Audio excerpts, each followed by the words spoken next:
الحمد للہ رب العالمین۔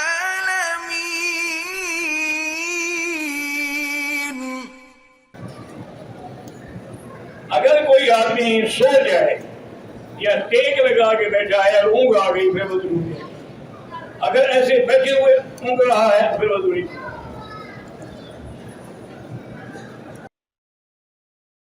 عرض ہے کہ کیا داڑھی منڈانے والا آدمی جس کی اذان کا تلفظ بھی ٹھیک نہیں ہے، ایسے آدمی کو اذان نہیں دینی چاہیے، کیونکہ داڑھی منڈانا جو ہے یہ تو فسق ہے، تو فاسق کا کام تو یہ نہیں کہ وہ اذان دے۔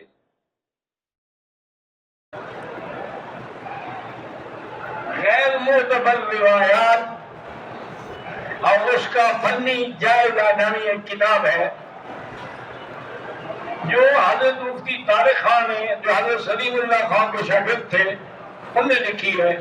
مجھے تو پتہ نہیں، میں نے پڑھی نہیں، میں کیسے بتا سکتا ہوں، لیکن جن بزرگوں کا نام آ رہا ہے اس کا مطلب ہے کہ صحیح بات ہوگی۔ رفیق کے بیٹے کی عمر 9 سال ہے، اس بیچارے کی نظر چلی گئی، اللہ اس کو شفا عطا فرمائے۔ آج ہی میں پڑھ رہا تھا کہ پاکستان میں ہی کسی کمپنی نے انجیکشن بنایا ہے آنکھوں کے علاج کا، وہ جس کو بھی لگاتے ہیں پہلے ٹھیک تھا، تب اندازہ ہو جاتا ہے۔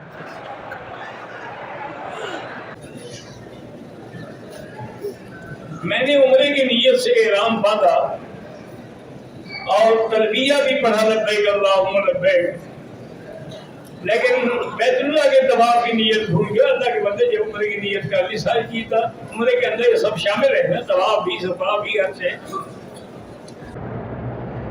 حجامہ جو ہے نا جی، وہ پچھنے لگاتے ہیں، وہ بالکل سنت ہے،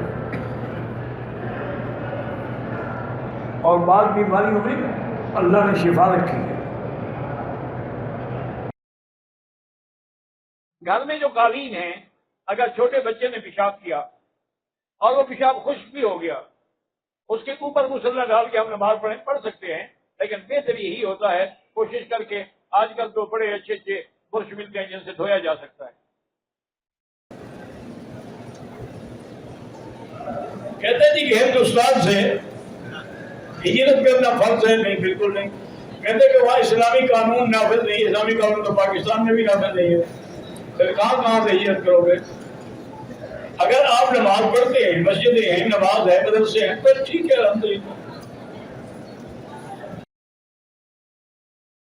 اسلام آباد سے فلائٹ جدہ آ رہی تھی، لیکن ہنگامی طور پر کراچی اترنا پڑ گیا جہاز کو، اور 1.5 دن بعد دوبارہ جہاز اڑا۔ میں نے دوبارہ تقریباً 8 گھنٹے احرام اتار دیا، دم پڑ گئی۔ احرام باندھنے کے بعد آپ نہیں اتار سکتے جب تک کہ حتیٰ کہ قربانی کا جانور حدود حرم میں ذبح نہ کیا جائے۔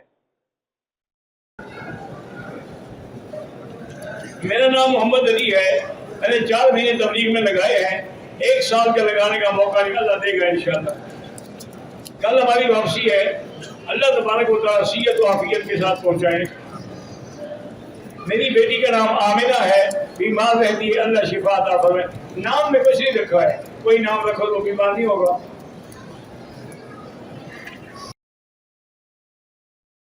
یہ آصف کبیر والا کے ہیں، کہتے ہیں کہ ہم کراچی سے براستہ ریاض آ رہے ہیں، تو ہم احرام ریاض سے باندھیں، وہ زیادہ بہتر ہے، ورنہ پھر جدے سے بھی باندھ سکتے ہیں، لیکن افضل یہی ہے کہ ریاض سے باندھیں۔ آج کل فلسطین میں ظلم پر بریت ہو رہی ہے، اسرائیل راکٹ برسا رہا ہے، ان کے گھروں کے گھر اجڑ رہے ہیں۔ دعا کرو اللہ ان مظلوموں کی مدد فرمائے، اور اللہ مسلمانوں کو توفیق دے کے ان کی مدد کرے۔